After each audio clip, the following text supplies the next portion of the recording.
Hello my friends, and welcome back to another watercolor tutorial. Today we are painting a cabin or church in the countryside somewhere. So I'm using a wood slice, as I have for a few tutorials now. It just has watercolor ground on it, which lets me paint on it with watercolor. I'm simply doing this because I have an order for these, so I can do two things at once, but you can use a watercolor piece of paper and it would turn out exactly the same steps, same everything, different shape. So I just want to disclaim that before people are like, well, I can't even paint this painting because I don't have wood, let alone watercolor ground. Yes, you can, my friends. So I'm going to start out with the background.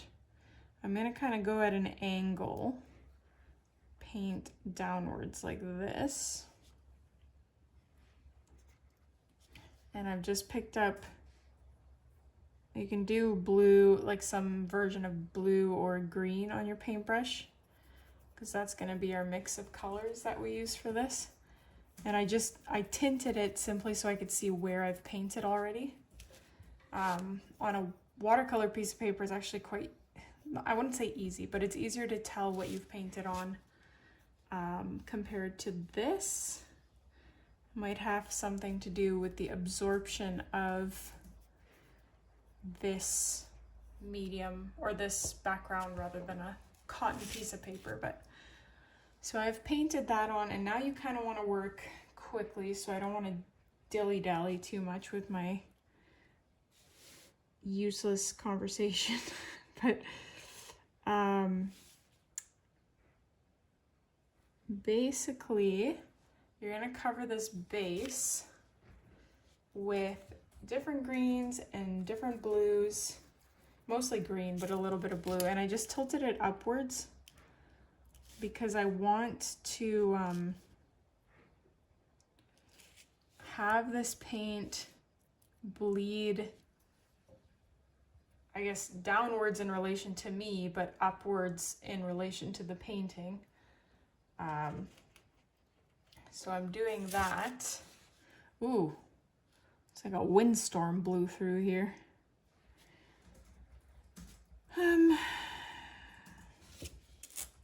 I think it's just trying to follow the wood grain, and that's why it's doing that funky thing there.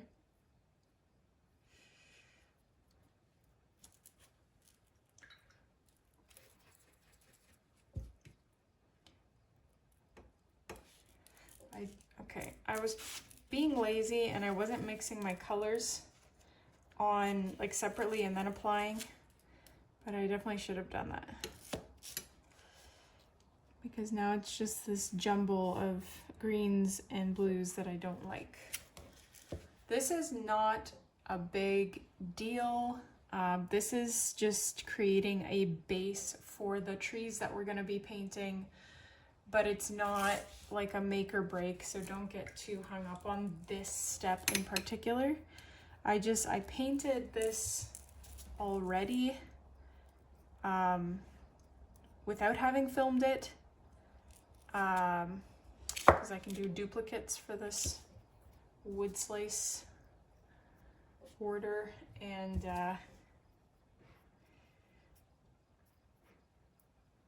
I don't remember what I was gonna say, I'm sorry. But anyways, I'm happy with that. We have to now wait for this to dry, because we're gonna be painting a bunch of pine trees on top. We're gonna be painting a brown church or a brown barn and fences and all that. Like, all of that depends on this background being dry before we can do anything else. So just take a blow dryer to this, or if you have other things to do, leave it and come back when it's dry. And that's what I'm gonna do. Okay, I hope this is dry enough. What I'm gonna do is just pencil out my barn, because this barn is like a two-tiered barn, and it kind of trips me up when I try to freehand it. but it's similar to the red barns that I've painted in other paintings, where it's just like a juvenile house front. And then, so we're just gonna paint the roof on this guy, or draw the roof on it, I mean. And then there's gonna be a second, oh, I just realized, sorry, I have to erase this. Because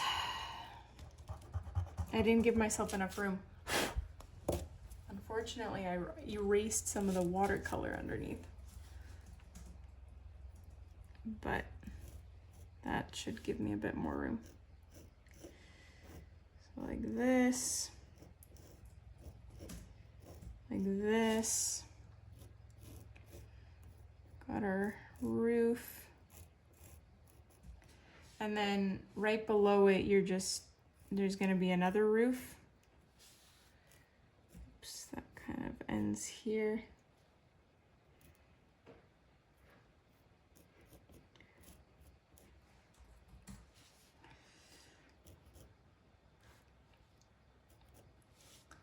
Even that, I didn't give myself enough room, but it'll do. Is that even... The challenge with a wood slice that you don't really have as much in a, like if you're just painting on a piece of paper, is that I have to keep in mind constantly where the hole is, because that's how it's gonna hang. And once I painted it in this orientation, so like you're supposed to look at it like this, but when you hang it, it was like that, and it just looked so bad. But that's not relevant to you, because you're most likely painting this on a piece of paper. So I'm gonna go ahead, now that that's sketched out for myself, I'm going to paint the barn. So I'm gonna paint this barn brown, since I'm going for this older, like country church barn, settler type barn.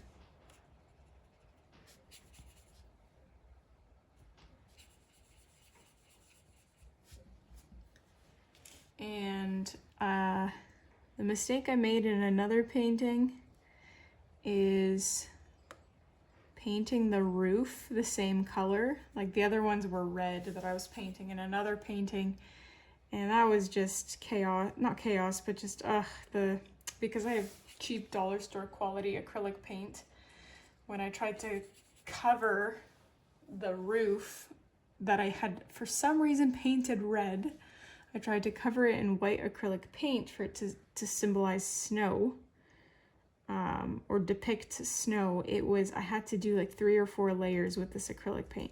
But if you have, you know, anything higher than dollar store acrylic paint, then you're probably okay. And it's not like it was detrimental. I was obviously eventually able to cover it, but it was just so tedious trying to do that. Because it's so watered down, I guess. But for most of my paintings, it does the job. I actually do have artist grade, I don't know like what the grades are or what the levels are, but I have something above dollar store that I bought at Michael's, so it can't be that bad. And I remember I was really trying to get into painting with acrylic paint. So I bought this nicer set. Definitely not professional quality, but like I got it at Michael's, so it must be good. Better be good for the prices you pay there. And it's just laying in amongst my cheap dollar store acrylic paints. And I can't remember if I've ever tried it or not. I'm not sure why I had this epiphany at this moment, because I've said this in so many tutorials.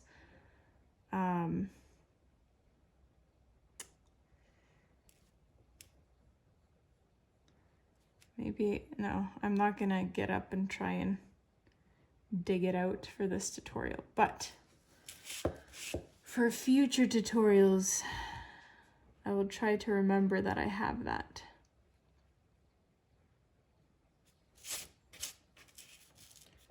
Okay.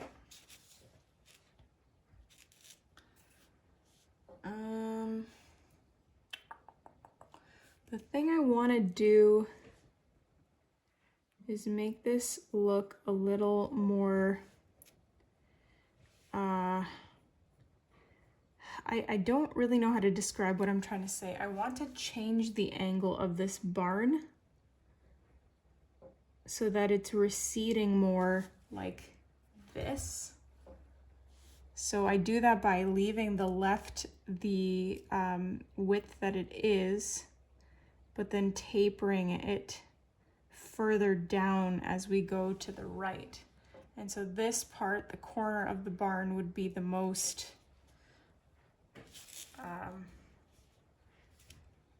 the longest, I guess, in relation to everything else. The good part is we can always fix that with snow if it ends up looking horrible. But for now, that's what I'm doing. Okay, so the other thing I'm quickly going to do is just do a line underneath here for this roof so that there's a very clear separation between the two roofs. Since this one's white, like both the roofs are going to be white, it just makes more sense to do that. Okay, my cabin turned out being way bigger than the first painting or version that I painted of this. That's okay. That's not a big deal. While that's drying up, I'm going to switch focus to my favorite thing to paint in this painting, which are the pine trees in the background. And it's because I have really perfected this particular technique of painting pine trees. And I think it comes down to my brush, which is a size 7 by Grabby, and I think it's a liner brush. I don't know because it doesn't say on the brush, but it's wonderful. I've said this in a few tutorials, so I apologize if this sounds repetitive, but I'm saying it again in case there are people like new viewers. But it holds a lot of paint because it's thick and it's long, so it gives me that liner brush ability. And so I can paint a whole pine tree relative to the size simply like just with one brush stroke. Or not, sorry, I wish I could paint it with one brush stroke. I meant with one like one load of color. I don't have to keep reloading the brush. So very happy with that. And there was this one tutorial a really long time ago when I first tried this brush, and I was like, sorry Grabby, but this thing is not good. I do not like this brush at all. I do not recommend it. Don't spend your money on this. And it's simply because I wasn't used to it. I was used to using these professional grade brushes by Grumbacher, or Grumbacher, however you say it, and like artist level by Winsor & Newton, and they are much stiffer. And so I felt like I had no control with this one because it's so loose, but that is what makes it great. That's what makes it excellent for detail work. So it took me a few tries, or maybe in painting contexts, to use it how it should be used. And once I figured that out, I was like, wow, this is a game changer. So very happy that I persisted and tried again with it,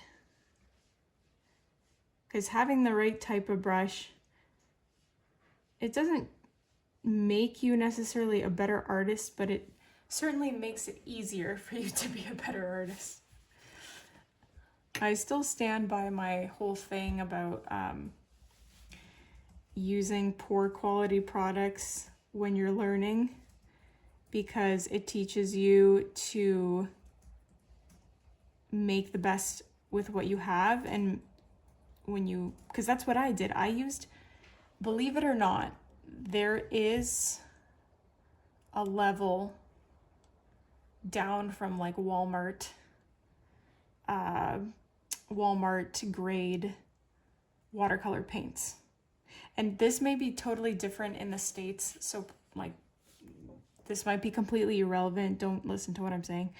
But here at least, when you can go to the dollar store and you can get this watercolor paint set. I'm talking about those little circular pucks in this plastic package. That is what I used for years, my friends. I used that for years before I bought something a little bit more expensive, like $30. I think I paid for this original palette by, I don't even know what brand this is. Medine. I think I got it on Amazon. It was 30 bucks, 20 bucks. And I used that palette for maybe 3 years or more on this channel, which was better than the dollar store quality stuff. But I used that before I got this grabby set, which is even better.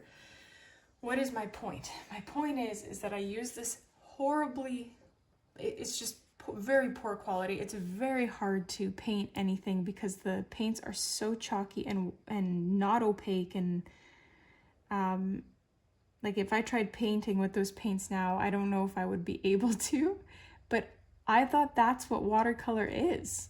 That's what I thought, like, oh, okay, this is watercolor. And so I learned how to achieve certain techniques using that paint because that's all I thought that there was.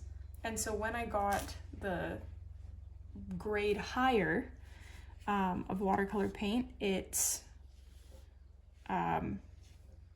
changed the game for me. I was like, wow, this existed the whole time, and I was able, my watercolor skills increased so quickly simply because I learned how to make do with kind of the worst. But I don't know, everyone has their own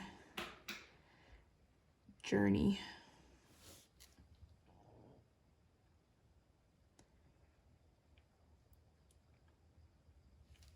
I've always been someone that just makes do with what they have, as long as it's, I would go with the cheapest option because I never knew if I would commit to something. Not necessarily recommending that route, just in general in life, it is not recommended to go with that route, but it was definitely, I would say, helpful in the watercolor aspect of learning.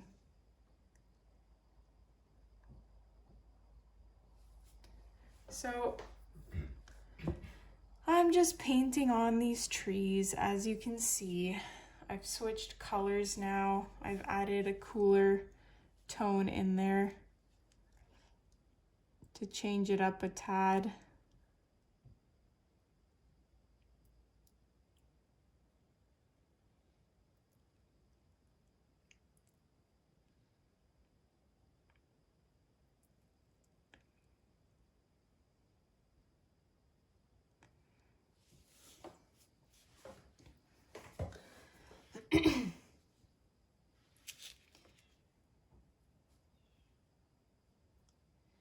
Now I do think I'm going to just, for my final one, I'm going to add a bunch of black.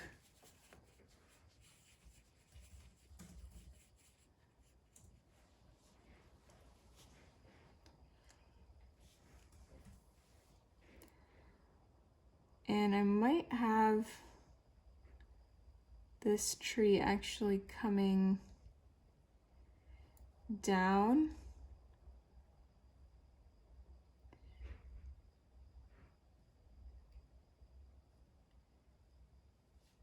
past the, I'll call it the horizon because I don't know what else to call it.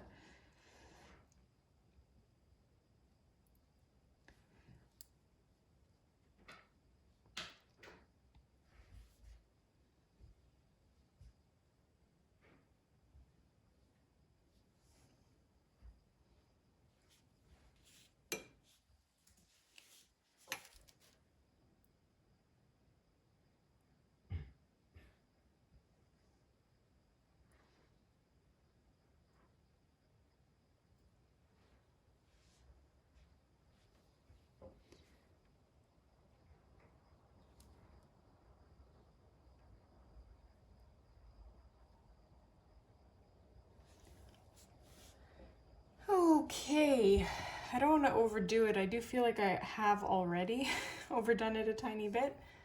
This cabin ended up being way bigger than I thought it was. I'm not sure what happened there. It's also 3:20, so I gotta wrap this up and get on with other things that I need to be doing. I'm just gonna paint a door onto this cabin now that the brown is wet, so I'm kind of just using this color, like that green, blackish green. I just took it because it was already on my paintbrush, and I mixed it in with the existing brown that I had on this piece of plastic I have here. And that works for me. And then the other thing I'm gonna do, I need some of that original brown. And I just wanna paint a cross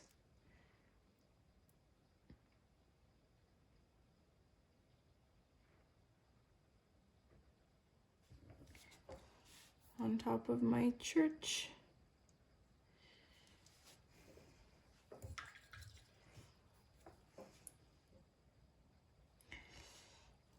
Ugh. Now I'm worried about this cauliflowering because I got it all wet. Darn it.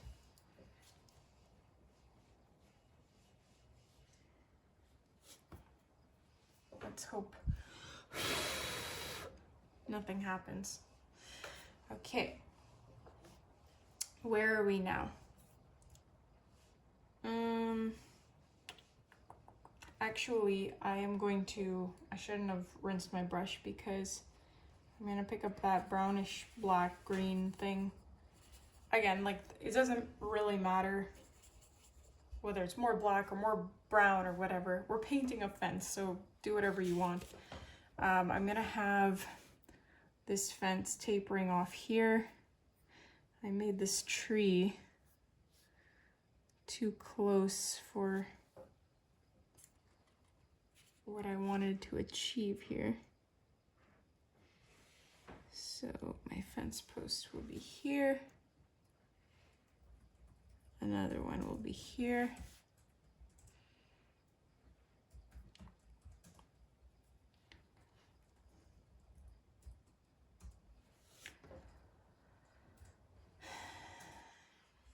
And you can have your fence look however you want. You can have one cross beam, two going across, just whatever works for you. I'm going to have two, I think.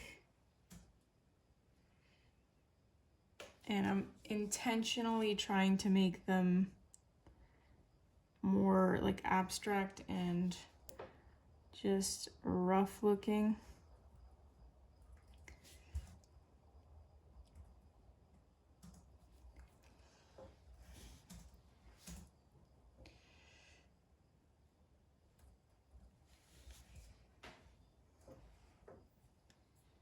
And I'm gonna add snow to that to kind of, because right now it looks a little bit plain. I wanna avoid it looking plain. I'm gonna switch brushes to my size 3 and pick up some blue or gray. And I I'm gonna water it down a good amount, and then just paint just a tad on the bottom here of this fence so that it's not just white everywhere. So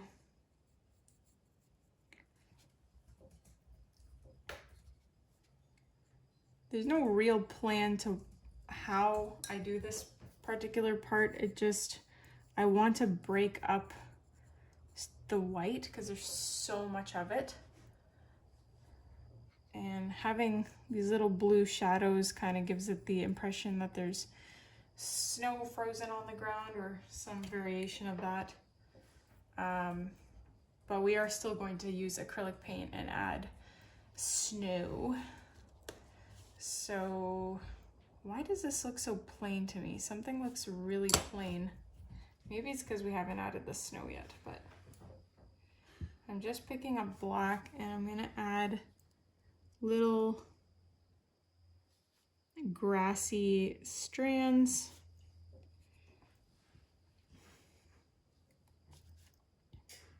To the base of the fence and in between and wherever.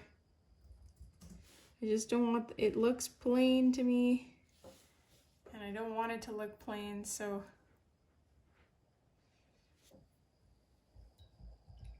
okay.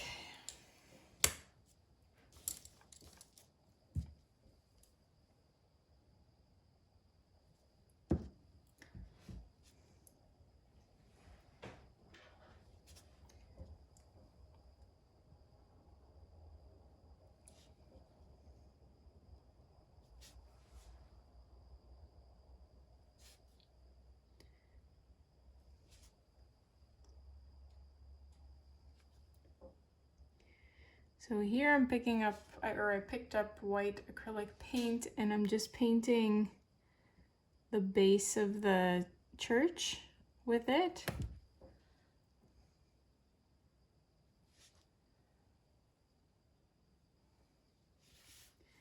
And I'm also gonna add little details to the fence line here.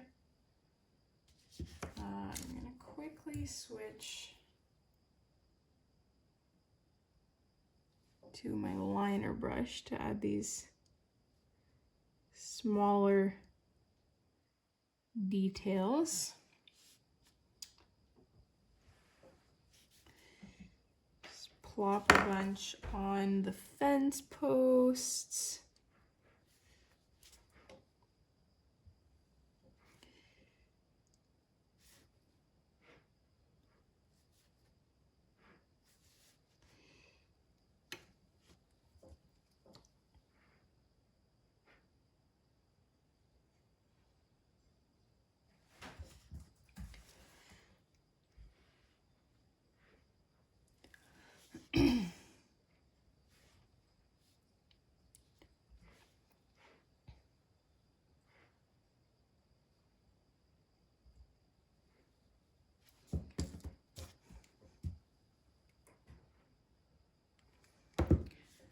I'm just going back and forth now with my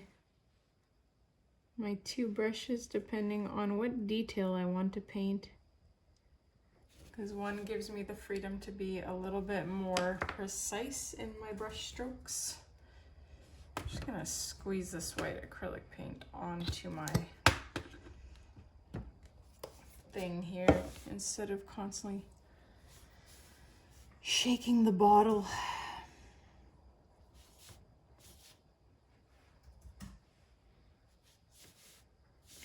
So I'm painting on the roof now.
See, you can still see the green underneath, but this is not nearly as bad as it was with the other painting with the red roof.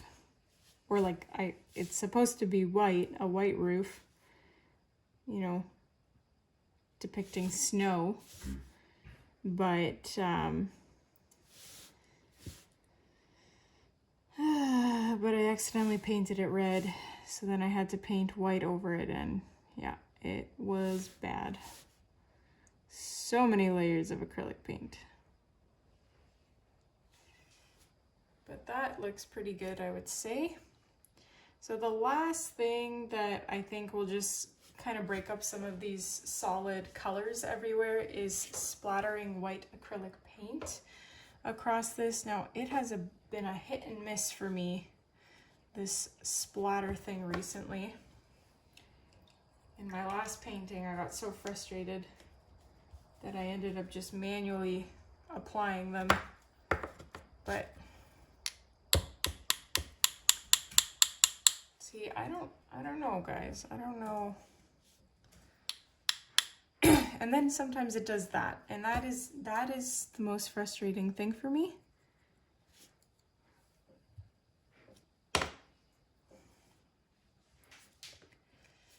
Maybe I need to do the opposite and hit another brush. Yes. That is probably it.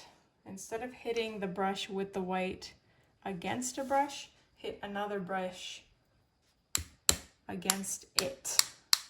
And then it won't do this whiplash thing.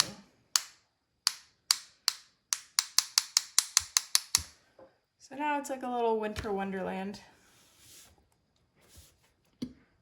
Gonna add in some bigger snowflakes if you want to fill in some missed spots.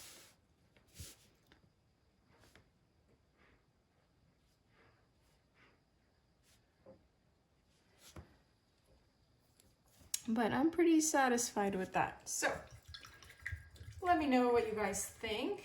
Don't forget to hit like, subscribe if you haven't already, and I will be sure to see you in the next tutorial.